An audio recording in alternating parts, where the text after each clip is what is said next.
Ahmedabad municipal કોર્પોરેશનની હેડ ક્લાર્કની ભરતી મામલે કારંજ પોલીસે મોટી કાર્યવાહી કરી છે। પોલીસે એક મહિલા સહિત 4 આરોપીઓની ધરપકડ કરી। પોલીસે જય પટેલ, જયના પિતા અશોક પટેલ અને મોનલ લિંબાચિયાની ધરપકડ કરી છે। પોલીસની પ્રાથમિક તપાસ અનુસાર જય પટેલ અને મોનલ લિંબાચિયાએ નોકરી મેળવી હતી। સાથે જ બંનેએ પુલકિત સથવારા નામની વ્યક્તિને 5 થી 6 લાખ રૂપિયા ચૂકવ્યા હોવાનું પણ તપાસમાં ખુલ્યું છે। વોન્ટેડ મૃગેશ અને તમન્ના પટેલે 7 લાખ રૂપિયા આપવાના હતા। વળી જય, મોનલ, મૃગેશ, તમન્નાએ પુલકિત સાથે 17 લાખનો સોદો કર્યો હતો, જેમાંથી 10 લાખ લઈ લીધા હતા। પુલકિતના રોકાણમાં પૈસા ફસાઈ જતા તેણે ભરતી કૌભાંડ કર્યું હોવાનું સામે આવ્યું છે અને 4 ઉમેદવારોના માર્ક્સ પુલકિતે છેડછાડ કરી તેમને પાસ કર્યા હતા। આ કેસમાં ભાઈ બહેન મૃગેશ અને તમન્ના પટેલ વોન્ટેડ છે, જેની પોલીસે શોધખોળ હાથ ધરી છે। કચ્છ યુનિવર્સિટીમાં ભરતી પ્રક્રિયામાં કૌભાંડ મામલે હવે તપાસ હાથ ધરવામાં આવી છે। ગાંધીનગરથી શિક્ષણ વિભાગની ટીમ આજે તપાસ માટે કચ્છ યુનિવર્સિટી પહોંચી છે। કચ્છ યુનિવર્સિટીમાં ભરતી કૌભાંડ મામલે તપાસનો ધમધમાટ શરૂ કરવામાં આવ્યો છે। ભરતી પ્રક્રિયામાં ગેરરીતિ થઈ હોવાના આક્ષેપ થયા હતા। તાજેતરમાં યુનિવર્સિટી એક આસિસ્ટન્ટ રજિસ્ટ્રાર અને 4 સેક્શન ઓફિસરની ભરતી કરી હતી, જેમાં નિયમોનું ઉલ્લંઘન કરીને ભરતી કરવામાં આવી હોવાની ફરિયાદના આધારે શિક્ષણ વિભાગે તપાસ હાથ ધરી છે। પરીક્ષામાં નીતિ નિયમો નેવે મૂકીને યુનિવર્સિટીના 5 હંગામી કર્મચારીને કાયમી કરતા ભરતી પ્રક્રિયા સામે સવાલો ઊભા થયા છે। ગાંધીનગરથી આવેલી તપાસ ટીમ 2 દિવસ સુધી સમગ્ર ભરતી કૌભાંડ મામલે તપાસ કરશે। ભરતી કૌભાંડ મામલે તપાસ કરવામાં આવી રહી છે, ત્યારે ઉમેદવારોએ હાલની ભરતી રદ કરીને નવેસરથી ભરતી કરવામાં આવે તેવી માંગ કરી છે। રાજકોટમાંથી 800 કિલો જેટલું પનીર જપ્ત કરવામાં આવ્યું છે। નકલી પનીરની આશંકાએ એસઓજીએ દરોડા પાડ્યા હતા। ગુજરાતમાં નકલી ડોક્ટરોથી માંડીને નકલી અધિકારીઓની સાથે ઘી, પનીર સહિતની ડુપ્લિકેટ વસ્તુઓનો રાફડો ફાટ્યો છે। ત્યારે રાજકોટ એસઓજીએ પોલીસે દરોડા પાડી 800 કિલો પનીરનો જથ્થો જપ્ત કર્યો છે। પનીર બનાવવા માટે પામ તેલનો ઉપયોગ થતો હોવાનું પણ સામે આવ્યું છે। હાલ ફેક્ટરીના માલિકની અટકાયત કરવામાં આવી છે અને વધુ તપાસ હાથ ધરવામાં આવી છે। ઉલ્લેખનીય છે કે રાજકોટ શહેરના શીતલ પાર્ક વિસ્તારમાંથી પનીર બનાવતી ફેક્ટરી ઝડપાઈ છે।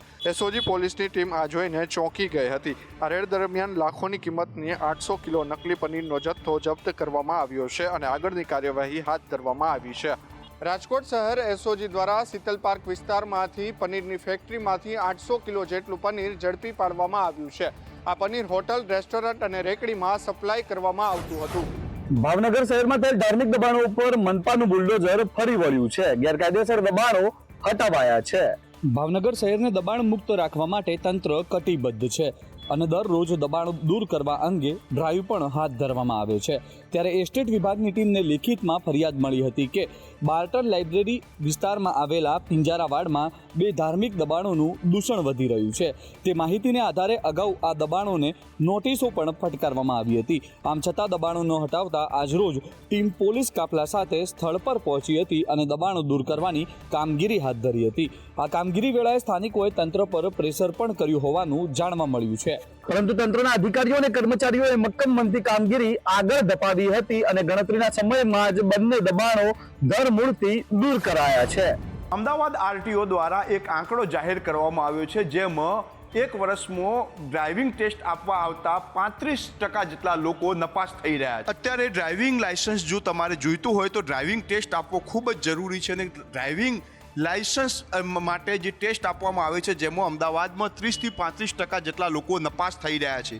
મહત્વનું છે કે નપાસ થવા પાછળના મહત્વના જે કારણો સામે આવ્યા છે, જેમાં 2 વ્હીલરમાં જે આંઠડો પાડવાનો છે તે ખૂબ જ અઘરું હોય છે। સાથે જ જો 4 વ્હીલરની વાત કરવામાં આવે તો રિવર્સ પાર્કિંગ, રિવર્સ અને આંઠડો જે પાડવાનો હોય છે તે ખૂબ જ અઘરું છે। સાથે જ જે સમય મર્યાદા આપવામાં આવે છે તે ઓછી હોવાથી લગભગ રોજે રોજ 200 થી 250 લોકો આવી રહ્યા છે, જેમાંથી 30 થી 35% જેટલા લોકો આ ડ્રાઇવિંગ ટેસ્ટમાં નપાસ થઈ રહ્યા છે। અમદાવાદ આરટીઓમાં રોજ 200 થી 250 જેટલા લોકો ડ્રાઇવિંગ ટેસ્ટ આપી રહ્યા છે, જેમાંથી 30 થી 35% લોકો છે તે નપાસ થાય છે। નપાસ પાછળનું કારણ સમય લિમિટ પણ છે। વડોદરામાં આધાર કાર્ડ માટે લાંબી કતાર લાગી। સવારના 6 વાગ્યાથી લોકો કતારમાં ઊભા રહેતા લાઈન ઓફિસથી લઈને મુખ્ય માર્ગ સુધી પહોંચી હતી। વડોદરાના રાવપુરામાં વસ્તી ગણતરીની ઓફિસે આજે વહેલી સવારના અંધારામાં જ લાંબી લાઈન જોવા મળી હતી। પુખ્ત વયમાં પ્રવેશેલા વ્યક્તિના આધાર કાર્ડમાં સુધારા માટે આ લાઈન લાગી હતી. લોકો સવારે 6 વાગ્યાથી કતારોમાં ઊભેલા જોવા મળ્યા હતા. ઘણા એવા અરજદારો છે જે રોજ વહેલી સવારે આવે છે, પરંતુ સર્વર ડાઉન રહેતું હોવાને કારણે તેઓને ધક્કા ખાવા પડે છે. વળી દર ગુરુવારે એક જ વખત નવા આધાર કાર્ડ બને છે અને તેમાં પણ 10:30 વાગ્યા બાદ પણ કામગીરી શરૂ થતી નથી, જેથી અરજદારોમાં રોષ જોવા મળે છે. હવે અહીં અરજદારો કોઈ સવાલ કરે છે તો મુખ્ય ઇન્ચાર્જ પાસે અન્ય હવાલા હોવાથી તે 11 વાગ્યા પછી આવશે એવો જવાબ મળે છે. હવે મુખ્ય ઇન્ચાર્જના હવાલાના ચાર્જને કારણે નાગરિકોના સમય પણ વેડફાય છે અને કામ પણ નથી થતા. ગોંડલ માર્કેટિંગ યાર્ડમાં લાલ ડુંગળીની બમ્પર આવક થઈ છે, પરંતુ ડુંગળીના ભાવે ખેડૂતોને નિરાશ કર્યા છે. સૌરાષ્ટ્રનું અગ્રીમ ગણાતું ગોંડલ માર્કેટિંગ યાર્ડ હાલ ડુંગળીના પાકથી ભરચક ભરાયું છે. માર્કેટિંગ યાર્ડના પડમાં ડુંગળી મૂકવાની જગ્યા ન હોવાથી આવક બંધ કરવાની ફરજ માર્કેટિંગ યાર્ડના સત્તાધીશોને પડી છે. ગોંડલ માર્કેટિંગ યાર્ડમાં ડુંગળીની આવક શરૂ કરાતાની સાથે જ 2 લાખ કટ્ટા ડુંગળીની આવક નોંધાઈ હતી. નબળી ક્વોલિટીની ડુંગળી 20 કિલોના ભાવ 200 રૂપિયાના આસપાસ ખેડૂતોને મળ્યા હતા, જ્યારે સારી ગુણવત્તાવાળી ડુંગળીના ભાવ 450 રૂપિયા પ્રતિ 20 કિલોના ભાવ ખેડૂતોને મળ્યા હતા. માર્કેટિંગ યાર્ડની અંદર હજારો ખેડૂતો ડુંગળીનો પાક વેચવા માટે આવે છે. અહીં જૂનાગઢ, પોરબંદર, જામનગર સહિતના જિલ્લાના ખેડૂતો પણ ડુંગળી વેચવા માટે આવી રહ્યા છે. ડુંગળીની બમ્પર આવકના પગલે યાર્ડની અંદર હાલ તો આવક બંધ કરાઈ છે, પરંતુ ભાવ ન મળતા ખેડૂતો નિરાશ થયા છે. દેશવાસીઓ હાલ કડકડતી ઠંડીનો સામનો કરી રહ્યા છે.